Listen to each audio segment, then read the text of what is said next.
Tinanggap na ng House Secretary General ang sabina ng Ombudsman para sa SALN ni House Deputy Secretary General Sofonias Gabunada Jr. Ayon sa Ombudsman, malalim ang alam ni Gabunada sa bilyong-bilyong pisong budget na umano'y napunta sa mga flood control project. Nakatutok si Joseph Morong. Person of interest, si Deputy Secretary General Sofonias Gabunada Jr. sa isinasagawang fact-finding ng Ombudsman para sa posibleng kaso ng plunder laban kay dating House Speaker Martin Romualdez at dating Senate President Francis Escudero kaugnay ng anomalyang flood control project.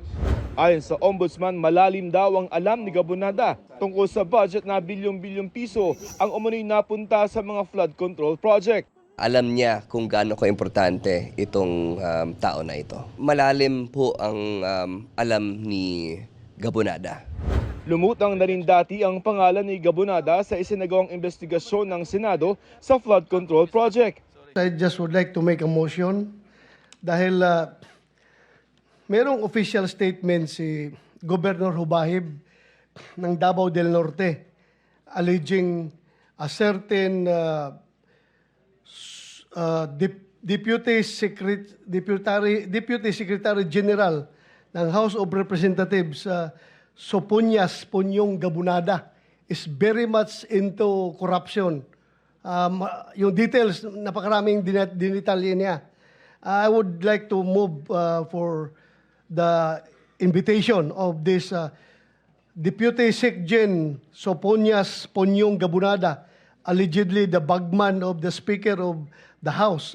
Kaya ganun na lamang ang pagkadismaya ni Ombudsman Jesus Crispin Remulla nang hindi tanggapin kahapon ng House Secretary General ang subpoena para sa mga Statement of Assets, Liabilities and Net Worth o SALN ni Gabunada. Dahilan kaya nagbanta si Remulla na ipakontempt si Secretary General Cheloy Garafil. Paliwanag ni Garafil, tuwing Martes at Miyerkules lamang daw ang on-site work sa Kamara dahil sa ipinatutupad na work-from-home arrangement dahil sa krisis sa langis.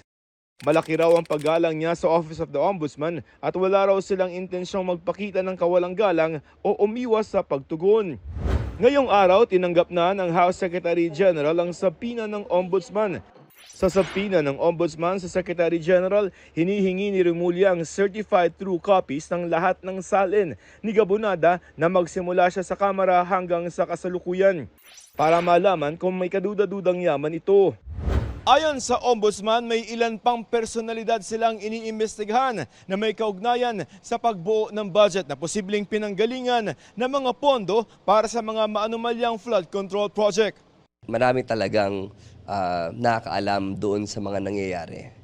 It just so happens na itong si Mr. Gabunada ay isa doon sa mga central figures. Kung willing ho siya na lumabas at mag-cooperate sa amin, so much the better. And I think it would bode well for him as well. Sagot naman ng Malacanang sa posibleng pagsasampa ng reklamo laban sa pinsan ng Pangulo na si Romualdez, ang Pangulo raw ang nanguna sa pagpapaimbestiga sa mga maanumalyang flood control project at nais niyang managot ang dapat managot. Joseph Morong, Nakatutok 24 Oras.